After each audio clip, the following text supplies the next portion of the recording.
This system did not survive because it was always powerful, moral, or uncontested. It survived because it learned, earlier than almost any other institution in history, how to change without breaking itself. Before we think about the Catholic Church as a religious organization or as a moral authority, we need to understand what it is at a structural level. The Catholic Church is a governance system. It is a method for organizing belief, authority, legitimacy, and continuity across centuries, cultures, and political regimes. Unlike empires that relied on territory, taxation, or armies, the Church relied on something far more durable: institutional memory. From its earliest centuries, the Church operated in an environment of instability. The Roman Empire collapsed. Political authority fragmented. Borders shifted. Violence was common. In this environment, the Church did not attempt to replace imperial administration. Instead, it embedded itself into daily life. Bishops, monasteries, and local clergy formed a distributed network that provided education, dispute resolution, charity, and ritual continuity. Where states were weak or absent, the Church remained present. This distributed structure solved a fundamental coordination problem. Central authority was limited, but legitimacy was local. The Church centralized doctrine while decentralizing practice. Core beliefs remained consistent, but local customs were tolerated. This balance allowed expansion without fragmentation. Authority flowed downward, but acceptance flowed upward. Over time, the Church accumulated land, wealth, and political influence. Yet its true power was temporal rather than material. The Church operated on a time horizon longer than any dynasty. Kings ruled for decades.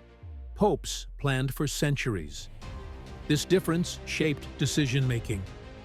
The Church could afford patience. It could absorb short-term losses in exchange for long-term continuity. This long-term orientation produced a conservative governance style.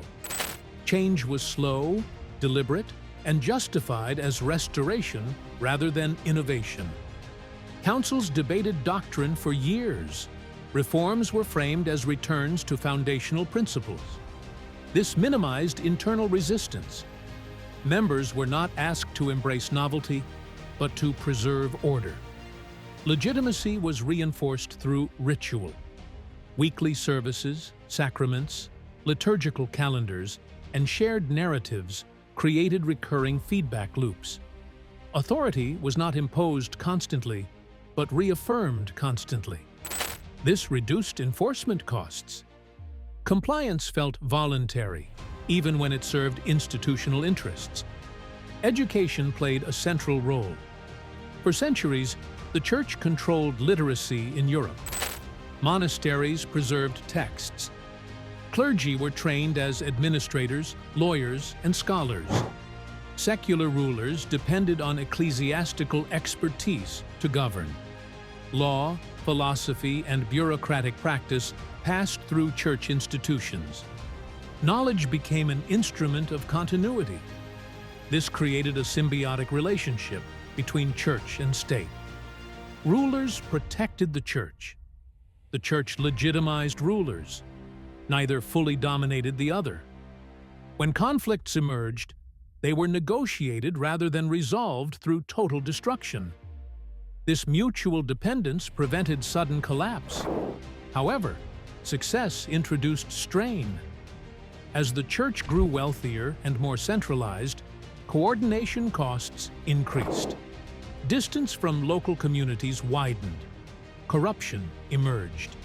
The institution preached humility while displaying opulence. Spiritual authority blurred with political power. These contradictions weakened legitimacy. The Protestant Reformation exposed these structural tensions. It was not only a theological dispute, it was a governance crisis. Local actors challenged centralized authority. Printing technology reduced information asymmetry. Alternative interpretations spread faster than the church could suppress them. fragmentation accelerated. Many institutions would have collapsed under this pressure. The Catholic Church adapted. The Counter-Reformation reorganized governance without abandoning core doctrine. Seminaries standardized clerical education. New orders, such as the Jesuits, emphasized discipline, education, and centralized loyalty. Authority was tightened internally, while external communication was clarified. But adaptation did not end there. The Church also restructured its internal incentive systems. Clerical advancement became more standardized. Doctrinal enforcement became more procedural. This reduced arbitrary power and internal fragmentation. Uniformity was not total, but it was sufficient to preserve coherence. Over the following centuries, the Church gradually lost direct political power. Nation-states consolidated authority. Secular legal systems expanded. Education moved beyond clerical control. The Church responded by redefining its role. Influence replaced command. Moral authority replaced governance. Colonial expansion introduced another layer of complexity. Missionary networks extended church influence globally, but also introduced cultural tension. The Church adapted again, allowing local expressions of faith while maintaining doctrinal unity. This prevented total rejection and enabled partial integration. The modern era introduced new pressures. Scientific progress challenged literal doctrine. Industrialization reshaped family and labor structures. Liberalism weakened traditional authority. Totalitarian regimes attempted suppression or co-option. Once again, predictions of collapse emerged. The Church responded unevenly but persistently. The Second Vatican Council modernized liturgy, language, and engagement with the contemporary world. This was not a rupture, it was a recalibration. The Church altered its interface while preserving its operating system. Even scandals and legitimacy crises did not destroy the institution. They forced painful internal reform, transparency measures, and decentralization. Damage was real, but collapse was avoided. The system absorbed shocks rather than denying them. Today, the Catholic Church governs no territories. It commands no armies. Yet it remains one of the longest surviving institutions in human history. Its endurance is not accidental. It is the product of structural choices accumulated over centuries: decentralized administration, centralized legitimacy, long-time horizons, ritualized reinforcement, selective adaptation, and institutional memory.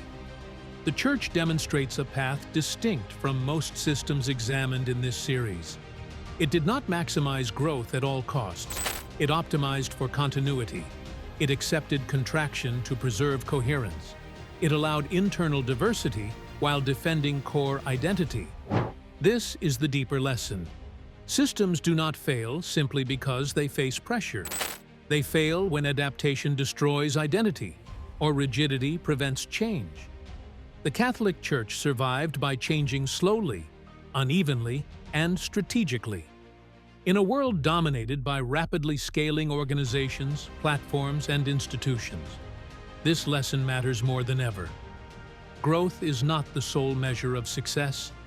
Longevity requires restraint, coordination requires legitimacy, and survival depends on knowing which parts of a system must remain fixed and which must evolve.